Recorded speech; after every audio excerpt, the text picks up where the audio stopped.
Hey, it's Sandra. So lovely to see you. How are you doing? It's ages since I posted a live video. I'm at the quayside, so yeah, let's show you around. So look, it's really cool. There's tons of people like out here. Can you see them all? There's like stack loads of people. And so it's really nice. Look at the beautiful scenery. It is so awesome. It's just like, there's a pub over the other side which some people sit out on. We've been to some asexual meetups and sat outside there. Can you see? It's a really nice place to be. And yeah, I live 5 minutes from this beautiful, gorgeous place. So it's so cool. So it's really lovely to see you. I've been off here quite a bit because I've been working loads, and then I was like, boom, got poorly again. Have to excuse my hair. It's in a nice bush today. I kind of decided to have a shower in the middle of the night, and yeah, my hair's a bit stuck up now from where I just like fell asleep. So yeah, it's really lovely to see you. Self-rehabilitation is so important. So what's happened is, you know, I got an infection. I took the antibiotics. I finished that. Really needed that. I think they stopped the problem I had, but I have two other problems. One apparently is ringworm on my arm, which is what this little thing is here. This weird patch, if you can see it. And I've got some inflammation somewhere else. And basically, I got 2 creams for that. But yesterday I got a rash up my neck and it's really itchy, so I've had to stop the creams now. Anyway, because I've been like indoors more due to the lockdown and because I've been working hard, like my back's really playing up, and because I've been lied down more, because I was in a lot of pelvic pain, like my back's been playing up. So I need to get mobile now, I need to get fitter, get my body back into a much better peak state. So I mean, to be fair to me, I do kind of like pull a shopping trolley up a flight of stairs every time. Like last time was like 15 litres of liquid plus the rest of the stuff. So it's not like I'm doing no exercise, because I go shopping like 3 times a week at least. So yeah, and I lift a lot of heavy stuff with my shopping trolley, but my back's been really playing up. Actually, I did the Tony Robbins challenge. Everything was really good, apart from the exercise. We had to do these back ones. Now, because I got fibromyalgia, I've seen a physiotherapist, I've seen several, and I have an exercise routine every morning, and I do exercises for my back based on all the actual advice I've been given by different physiotherapists for my specific condition. And I can't do Pilates exercises, can't do yoga exercises like the normal ones. Well, I couldn't do years ago anyway. That's how they found out I had fibro, because it's like, well, you should be able to do simple exercises like this, and it's like, well, I really can't. It gives me loads of pain. So I can't do like normal exercise, but I have this whole exercise routine, and it usually goes really well. It usually strengthens my back. But ever since I've done like the Tony exercises, the guy that's a specialist, he's really good, but I just don't think those exercises suit my body. They kind of trigger old things. But I do exercise usually for my body, so it's great. So I've just got to get back into doing those. I have been doing some, but not as much, because I've been in a lot of pelvic pain. And one of the exercises to do is for the pelvis, but if you put an extra strain on a pelvis, it's already straining, it's not very good. So yeah, so I haven't literally done a live stream for nearly a week because I was in so much pain. But now I don't have the pelvic pain like I did before, so that's really good. I was in a lot of pain on Friday, the last day of my antibiotics at night, so that was like really not too good. But now I'm doing really well again. But I realised I've got constant back, like when I do my exercises normally, it feels like my plates are moving in my back. So I spoke to the doctor, and they're like, oh yeah, you need to get more mobile, because a lot of people have been not so mobile, you know, not so much moving anyway because of lockdown. So that's what I'm doing now. So I just think walking is really good for health anyway, something I should do more of. So, and the quayside is so beautiful, you know, and I can social distance still pretty much from people. I know my way around here really well because it's near where I live, like 5 minutes walk from where I live. And if there's one thing the lockdown's taught me, it's taught me loads of stuff, as always, I'm always learning life lessons, I love it, is that I made a really good decision years ago where I chose to live. Because I live near supermarkets. Like, my supermarkets are diagonally opposite where I live. I mean, I just watched a YouTube ad for property yesterday, And it was all about, you know, like people are looking for different types of properties now. They're looking for homes with gardens in case the lockdown happens again, you know. They want gardens, and they want to live near supermarkets because they don't want to be travelling on public transport. So, you know, people are looking for different things now. The world is changing, not necessarily for the worst. You know, there's lots of good things that are happening as well. More people are connected, more families are coming together than ever before. I mean, if you look at all these, all the seagulls as well, they look like little people, don't they? But just all these families, I never saw all these families out so much. You know, people have come together. They're realising the benefit and beauty of being connected to their own loved ones. You know, people are getting closer because they're appreciating each other more, and they're having to like find ways of obviously like working together more since they're spending more time together. Obviously there's the cases that aren't so good, like domestic violence has gone up, you know, for abusive relationships, so that isn't so good. Wherever there's light, there's dark, unfortunately, and I hope those people get the help they need, you know, by getting some support. But, you know, if we look at the good things, because people tend to focus on the negative, there's loads more families together now. Look at these people out with their kids and their dogs. I think there's more people that are disabled now thinking, my God, I need to get out. You know, there's a woman across there with, I don't know if you've seen, with a wheelchair. You know, people riding on their bikes together. You know, some of this is really, really good. You know, it's making me feel even more grateful, the fact I live near here and that I can go walking, you know. So I think it's really, really healthy to get out. My skin as well has been so good. It's because I haven't taken my ingredients till last night that I've been taking since 2014. My bad if you saw my post about that. Tell myself off, but you know, I tried 1 week. I didn't try, I just didn't eat it for a week because I was eating other stuff. I thought, oh yeah, you know, like you think sometimes you get a bit like, oh, I don't need this, I seem to be doing fine, and then boom, and I've done that with other things as well. So I must make sure I take my own advice in my books, because it's bloody good advice, you know. And I think that's another thing that that you're often taught as well, is, you know, you're taught to like listen to other people, get advice from other people, but sometimes you just have to trust yourself, you know. So part of like self-rehabilitation is the body, mind and soul. So the body, as in the sense you need to get out, exercise. You know, if you've got pain, you need to sort it out. You need to get your own exercise regime. Now, I do exercises every day, usually. I haven't lately, you know, but I'm getting some exercise today. Because there's certain times, you know, if you're in horrendous pain in a certain area of body, you kind of got to give it a rest and then start exercising again, otherwise it starts playing up even more. So you've got to get a balance, which is sometimes hard to get. But, you know, I have a whole routine for my back, my legs, my hips, my thighs, my stomach. And the secret ingredients I use, if you've read my fibre book, you know, that just helps with all the pain. It makes me much more flexible. And I had some last night. So my legs today are feeling really good, you know, really good.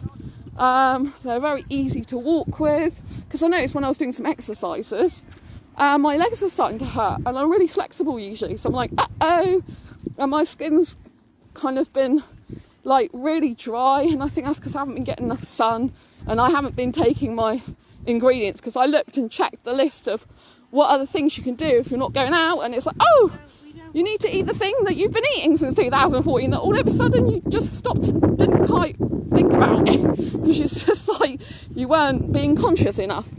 So it's really good to stay being conscious, stay doing what actually works for you, trust your own judgment, trust your own instincts. Something with me that's, you know, personal to me that I find, you know, that's sometimes difficult is to trust my own judgment. But I'm getting better and better and better with that, you know? Better and better and better with that. So it's really important to know that, you know, to trust yourself. So when you're rehabilitating yourself, you know, body, exercise, really, really, really important. Do exercise that works for you. Push yourself out of your comfort zone to do a little bit more. Some things are a little bit uncomfortable, and see how they go. Obviously, if they're causing you horrendous pain and it's stopping you from doing other exercises, it's not going to be too good, and you need to cut it and find another way and do something different. And then mind, right? Mind is getting more healthy, de-stressing, lowering your anxiety. So because I was doing so much work, I had so much going on, I had so many things on my plate, you know, I just got very overwhelmed and anxious and worried about things. And when you're not feel something's not right anyway and you're not very well, it can cause you more anxiety. So it's best to de-stress and reduce your anxiety, which could be going for a walk, or in my case, usually it's watching superhero movies. I find they're really motivational, and also dance movies. They're really elevating, uplifting, you know.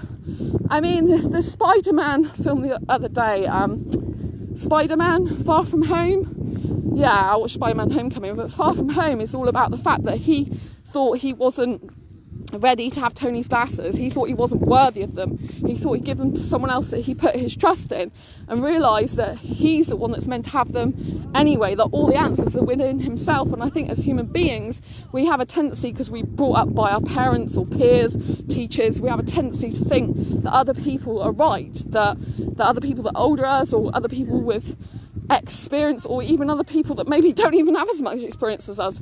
You know, we tend to look up to other people, and other people tend to give us advice all the time. If we're not told to trust our instincts, if we're not taught to actually trust ourselves, then that becomes very difficult in adult life. So we kind of have to keep practicing self-awareness, and also keep practicing self-love. I do love myself, but obviously trust is part of self-love. So I think I do trust myself a lot, actually, a very lot, you know. But I get people coming to me all the time giving me advice, and I'm thinking, yeah, I kind of already know this. I don't know everything, right? I admit I don't know everything. There's still loads of stuff I need to learn, and I keep learning. But I go to people who I know that I need to learn from that specific thing. Do you know what I mean? And it's kind of like, I feel like sometimes I'm doing myself injustice by not actually spreading as much knowledge to as many people as I need. So that's something I need to work on as well. And then soul, you know, you've got to make sure you're reconnected to your soul. Now, how I do that a lot is self-dating, and I haven't been able to self-date so much lately, you know. Because when I go out on self-date, I like to go to the cinema, out for a meal. Obviously, I haven't been able to do that. But I think obviously going for a walk by yourself and having some fun is obviously good. Chilling out at home with some movies is like spending time with you. My soul's very playful, my soul's very childlike. It needs actually to have fun, kid things in its life all the time. If it doesn't, it just gets too much. And, you know, there's a lot of entrepreneurs that believe, oh, don't do any play, you know, just do everything work all the time. Well, that doesn't really work for me. It works for a while, and then it's just like burnout. So, you know, it actually works if I have some playtime. If I do a pattern interrupt with myself and go and watch a movie, go and do some dancing, go for a walk, go even to do some food shopping. You know, pattern interrupting your own state is very important to switch your state to a better one and a more happy one. You know, my anxiety has really decreased since I've been having some chill out time. I think I needed like a week off, to be honest, from working. I have done some work, obviously, but it's been a lot more minimal, and I haven't put pressure on myself to like finish a certain thing by a certain time. And sometimes that's more effective, you know, if you're not pressurising yourself. Sometimes it can be a good thing, because it can be like, oh, well, you get it done without the pressure. It's more relaxing, and you've learnt more because you've taken more on board, because your brain's in a more receptive mode. So I think, you know, on our entrepreneurial journey, it's not always easy, especially when loads of people are like giving you all different advice. You know, they say partying's wrong, you know, because while you're out partying, you could be working hard, grinding, and they're wasting their life away.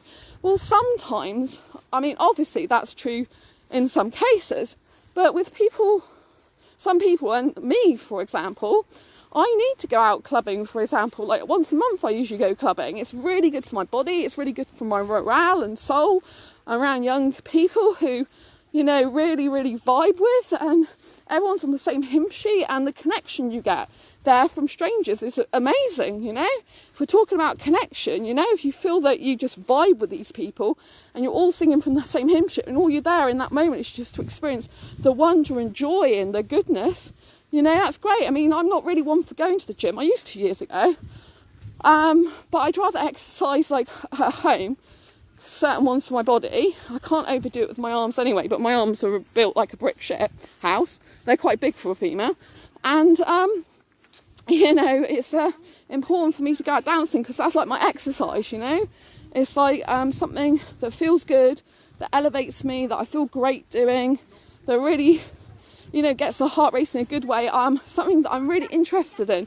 You know, I used to do dance classes, so I've got a bronze highly commended freestyle disco dancing, you know. So dancing is part of my actual soul, just like being a kid is, being a teenager is, self-dating and all that. And so, you know, that's all we have to go back to, our own core soul, you know. It's all very well listening to other people, but again, the more we listen to other people about what's right for us, is the less we can trust ourselves sometimes, because we're constantly looking for external sources to see what's right and what's wrong. So I think we have to pick what's right for us, you know. It's like I've been talking to some people recently, and they're like, oh, you know, you could get your YouTube channel, my asexualized one, you could get the viewing figures up by doing X, Y, and Z, but I won't do something that's got nothing to do with asexuality, that I'm not interested in, that my viewers, like, you know, what the heck's this? I will do stuff that I do no sex movie reviews, and I will do some other stuff that's relative to what my viewers want, but I won't just do something for the sake of it, you know. You know, I think it's really good. You know, like for example, a while ago, someone suggested I talk about wigs on my channel. It's like, I'm not going to start talking about wigs because I don't wear one for a start, you know. I'm a true authentic person, and I don't do bollocks, you know. I don't talk rubbish just to get views. It's not what I'm about. I'm not about figures on their own. I'm about real people, real lives that I want to change and help, you know. It's really important. It's part of my soul, it's part of my mission, it's part of my life purpose, you know. I think it's hard to be authentic entrepreneur. I think there are a lot of people out there that are not so authentic, that are just kind of after the money, which is not good. But, you know, each to their own. If they've got a conscience that can deal with that, that's great. But, well, great for them, not so good for their people, is it? And their customers. But, you know, I have to have my life with authenticity. I've always been about that, even before I found out I was asexual, you know. I've always been about being quirky, being different, being honest and true to who I am and to the people I serve, you know. My books are like my own words. I've not got some person to write them for me. I love the art of writing. It's part of my soul, and that's another thing. When I'm not writing, that tears my soul apart as well. So I've got to make sure I'm doing writing. So my best advice to you, if you were like, you know, listening to this thing, how is this relevant to me, is that, you know, make a list of what feels good to you, for your body, your mind and your soul. Make a list for yourself, and if you think something's not right, then start tuning into that and actually decide for yourself what differences you can make to your own life, you know, what things you can change. So if it's in terms of body, like what can you do? Maybe you want to start going swimming, or maybe you just want to start doing a bit more walking. You don't have to like go mad with it. You could just do 10 minutes a day or something around the block, you know. And or maybe you want to start dancing. You know, if it's your mind, you know, work out what's going to help you relax, which might not be conventional stuff that helps everyone else relax, you know, because we can't all put ourselves into boxes, because the more we try and put ourselves into a box of what is a traditional like thing to do, the more we find we go against our own soul, which brings me to number 3, don't go against your own soul. You know, I do trust my intuition a lot, you know, and as long as I'm trusting my intuition, I'm fine, my soul's good. But if I stop trusting my intuition, or stop listening to my intuition, which is probably more the case, which is part of trusting it, isn't it, then things don't go good. So really listen to intuition, do what you think's right for you, even if people are telling you, oh, someone's great, but you see evidence to your own mind that they're not. You keep with your, you know, mind. Don't go with the crowd, because I see it time and time again that people just say something, it's like the loudest person wins. It's like ridiculous, because some people are just saying things that aren't true or that aren't fair or right, and everyone's listening to them without even thinking for themselves. So please think for yourself, please think with care and love, and think of compassion for people, you know. Everyone's valid as well, you know, no matter what sexual orientation, no matter what race, culture, religion, they're all valid. You know, there's good and bad people from all different walks of life, all different religions and cultures and colours and class, you know. It's all to do with individuals, not to do with a specific race or culture or look, you know. Everyone's valid and of their own right, whether they're a good person or a bad person. If they're a bad person, then just try and stay clear of them. and hope for justice. Anyway, but, you know, there's lots of beautiful people in the world from all different religions, all different cultures, you know. So just bear that in mind, and everyone's valid no matter what sexual orientation they are, and no matter where they come from, you know. And I love you and leave you for now. There, I'm going down this beautiful road, which I don't know where if I have, it was probably a very long time ago. So I don't really know where I'm going.